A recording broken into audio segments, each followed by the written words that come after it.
Gotta say, working at a car dealership has its perks, and unfortunately I forgot my ND filter for my 1635, so recording with the GoPro. Here behind me is a Maserati Ghibli. We've had this car for a while now, I think over a week. Dealership had like an overload at the reconditioning center. I wanted the photographers at each dealership to take care of cars that belong to this brand. Walk around. Kind of sucks that I forgot the ND filter for my Sony. Otherwise, you know, this would have been a really nice video. But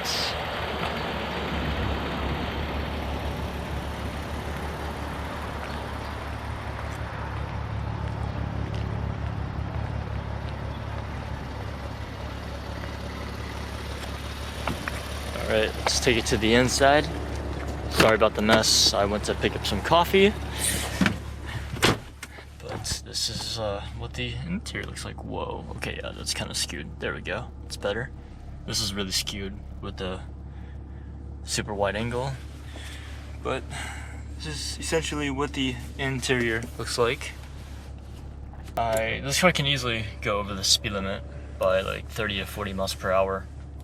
Actually, depending on the state you're in, 30 to 40, about right. This car does not make you want to go fast. That's the funny thing. It can easily go fast. I know it can go fast, but when I was taking it around earlier, I didn't feel like going fast at all. But you definitely feel the potential when you're driving it. I'm gonna take it out for a drive. I'm gonna take it onto the highway, and then I'm gonna try to mount the GoPro on my head. If it continues to slide down, then I don't know, but we'll see. What I wanted to say was,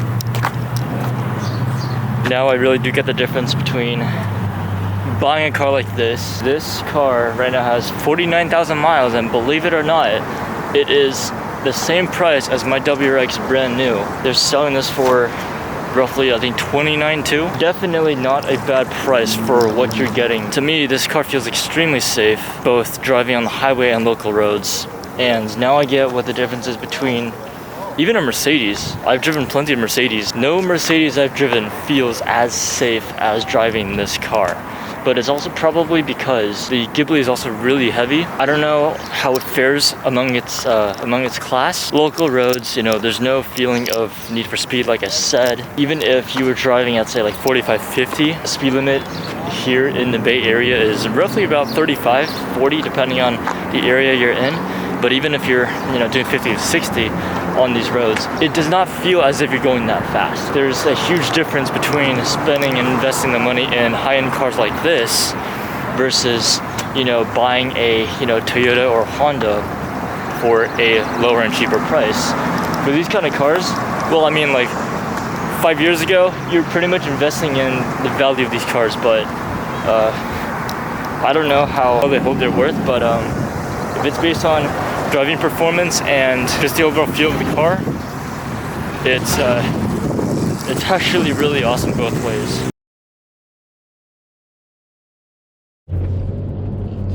Alright, hopefully the camera angle is right. I'm gonna put this car into sports mode now.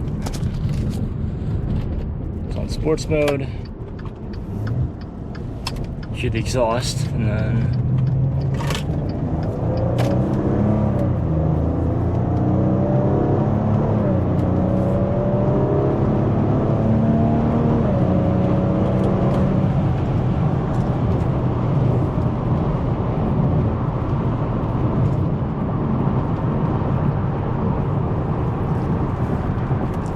not going to say the speed that I went at, but this car can easily go that fast. But in reality, it's a great car to cruise around in. I don't feel the need for speed driving this car. That's the amazing thing about the Maserati Ghibli. You have the potential to go fast, as you just saw. And when you don't want to go fast, it's just a really peaceful drive. Not like the, I think it was the S4 or the S5. I drove a S4 or S5 a few days ago, and that one, because I know how to drive it. Actually, let me listen to the downshifting. Like, that's insane.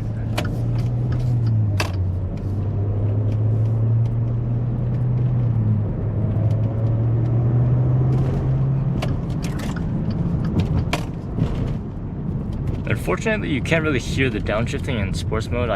Dang it, I should have left it in sports mode coming off the highway. Yeah, in this car, you don't really feel the need for speed, but this was not meant to be a long video. I will see you guys later.